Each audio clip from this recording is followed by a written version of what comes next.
fostering a positive learning environment.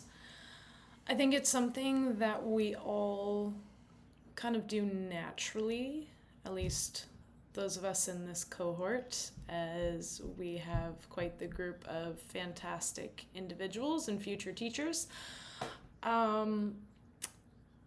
think it's really just important to keep an open mind, have a great level of respect within the classroom that's established right from the beginning.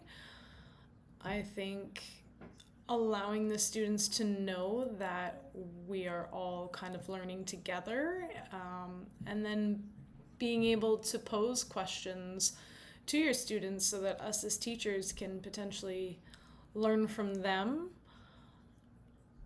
or possibly they get us to think about things in a different fashion or a different light.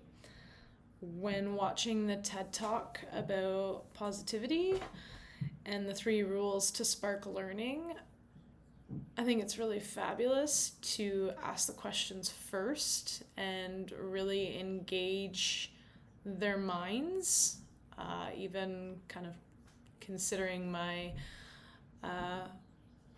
one of my lessons that I plan to do on the different properties of hair, texture, density, porosity, elasticity, those kinds of things. Possibly even having a few objects that prompt them to wonder what these objects, how they correlate, and the reason we're talking about certain objects, such as a sponge in comparison to a plastic comb, or something that just wouldn't absorb water whatsoever. So definitely brainstorming a little bit with it. I believe it could implement the artifact box into a adventure lesson plan, or nature, if you will. I think it's kind of what I'm leaning more towards for Bob's Outdoor Day, although I feel it's a rather large undertaking to be getting done tomorrow. And I had already spoken to Julie and Stacy about the communication component and doing the blindfolded obstacle course, and having peers direct you towards completing the obstacle course. So, but back to the video, how curiosity comes first. I think it's a really, really neat way to engage all the students and get their minds twisting and turning and wondering. Embrace the mess of trial and error, absolutely. Certainly know that if they were to get it right, or get everything right the first time, it wouldn't be as engaging, or I don't really want to say entertaining, but you don't get the same level of learning and engagement when it just goes right the first time. So I can relate that to a number of things, but I'm trying to keep these videos on the shorter side, Tim. And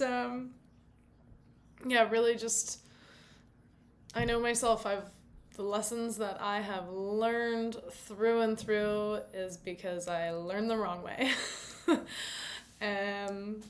And then practice reflection, which I think is going to be really valuable for not just us as teachers, but also for our students to practice in terms of exit cards or journaling, and just kind of considering where they are at the beginning of their learning process, and then where they're at towards the end of a unit, or towards the end of the semester for that matter.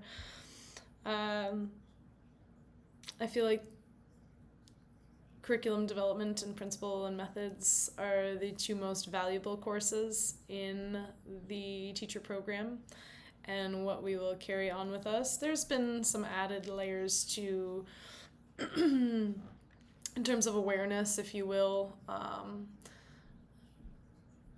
just things to be mindful of, but I think what really gets our wheels turning are you and Bob, and the discussions, the assignments, the readings that you have us do.